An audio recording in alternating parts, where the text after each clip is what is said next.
என்னை மட்டுமல்ல 26 ஆண்டு காலம்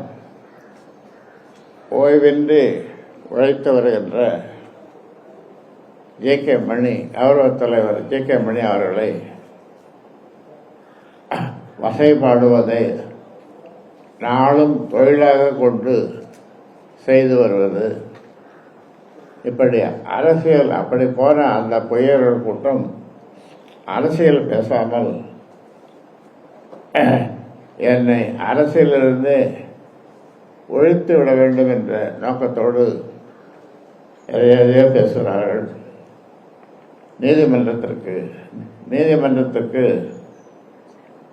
அதுவும் டெல்லி உயர்நீதிமன்றத்திற்கு சென்று எலெக்ஷன் கமிஷனிடம் அதில் இருக்கின்ற சில அதிகாரிகளை வைத்துக்கொண்டு அவர்களே வழக்கு போடுவது, எலெக்ஷன் கமிஷனே ஒரு வழக்கை போடுவது வேடிக்கையிலும் வேடிக்கை.